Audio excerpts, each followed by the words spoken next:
Well, thank you so much for joining us here on AccuWeather Weekend. I'm Bree. And I'm also Constanzer. It has been quite a week as we've followed the story of Milton.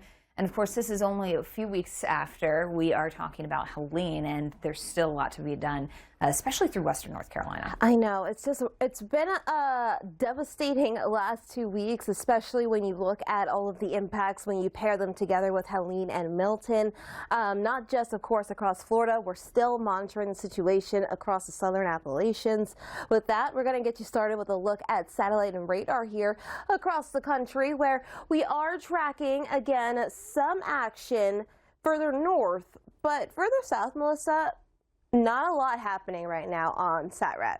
Yeah, we're going to pick up some subtropical moisture moving into southern Florida, so that's going to lead to some extra showers today around Miami, Fort Lauderdale. Not necessarily the worst hit by Milton, so that's some better news, but there will be some rain in those areas that did deal with Milton's destruction. Farther north, we've got that cold front, as Bree mentioned. That's probably what you're eyeing up on. A new storm system also pushing in the northeast is kicking off some thunder. Yeah, it's spinning there, and it's a beautiful setting of the sun there over the water. But if we take a look at what's on tap here for our Sunday, we're dealing with a big contrast here. We have the cool and rainy air to the north and the warm and breezy air here further across the south through the mid-Atlantic. Now, we are anticipating some big cooling to happen here as we head throughout the week. Today, though, highs remaining on the warmer side in areas like Pittsburgh, 75, Washington, D.C., 82. You'll note, though, that we don't really have too much action to be concerned about from the Delmarva on south. So, high elevation snow, but snow nonetheless. We are getting into the cooler season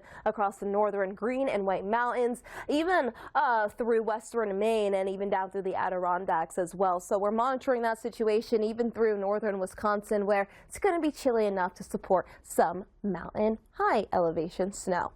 Check this out. I love from the following of Hurricane Milton. There was some storm surge in St. Petersburg, but they really got a lot of strong winds there, too, that created the power outages. Of course, we know about the tornadoes we've talked about. We've talked about the heavy rainfall and the inland flooding.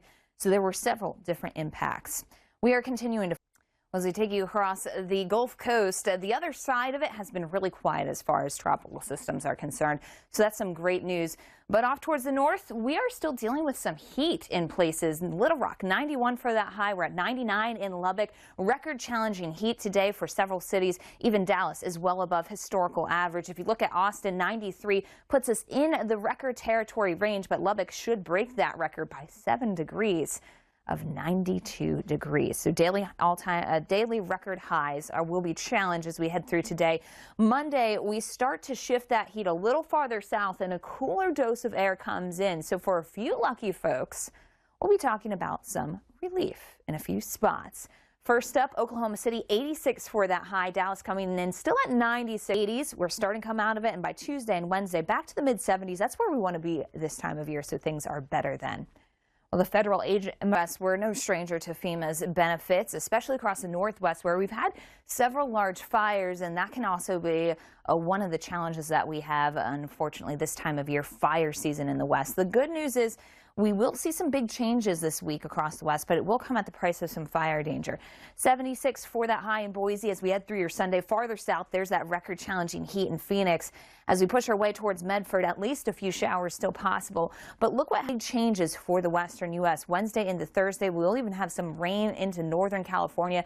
Mountain snows in the Cascades will be around 5,000 to 5,500 feet. Ahead of it, though, some gusty winds on Wednesday.